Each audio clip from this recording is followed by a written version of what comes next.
I talked about in my introduction systems and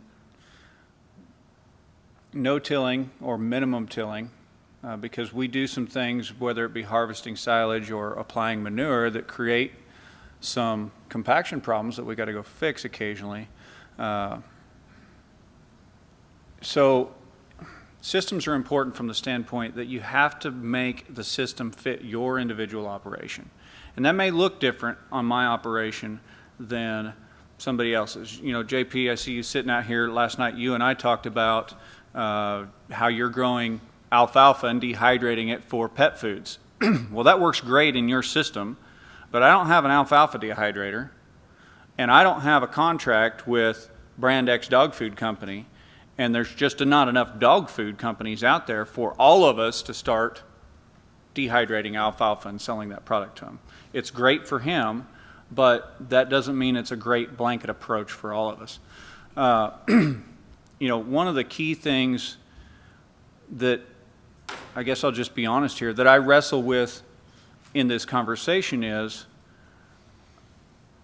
how did one approach get to be best for all of us? The great thing about this country and the food supply in this country is we have options. If you want organic, you can get it. If you're fine with conventionally raised, you can get it. If you're completely cost-driven, that's available. And I think it gets a little bit arrogant to say one's horrible and one's the best, and one's perfect for everybody. And, I have no problems with any one of those systems, but don't go trashing down another system unless there's research, good research, to show that there's something wrong with it. But there's countries around the world that would love to have the options at the retail counter that we have in this country. So, yeah, go ahead, Rob.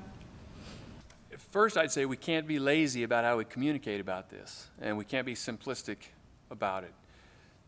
I think I mean the conservation community and the beef production community, I think we have to continue to listen to what consumers are saying and listen better than we have in the past.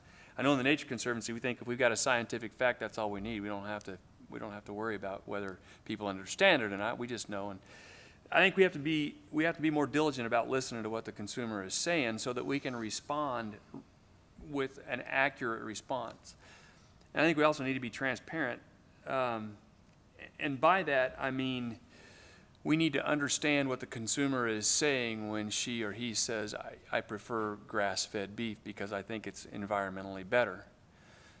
Do they think it's environmentally better because it leaves the land in better condition, or is it environmentally better because they think it involves, fewer hormones or antibiotics? Why do they think that? And then we need to meet them where they are with good science, really good science. And we can't be lazy about it, but the other thing is we can't be divisive about it. And when I say that, I mean not only between the silos that might be the conservation community and the beef production community, but also within the beef production community. We can't be divisive about it. And then the last thing I'd say is we have to be honest with that. There's no free lunch.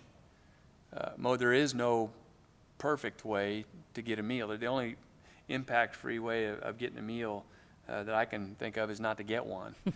So I think we have lacked maybe some of the rigor in communication and some of the commitment to really communicating out the science and, again, listening to the consumer. I hear tossed around a lot, I want locally grown, antibiotic-free beef. When I hear that statement, I think I'm listening to somebody who doesn't understand that takes a lot more acres per pound of beef. And there's an impact that, if you want that, that's great. But there's an impact that goes with it as well. And so I think we have to be, again, not lazy and really honest and transparent about how we communicate the science around these things. And I don't think we've really done that very well yet.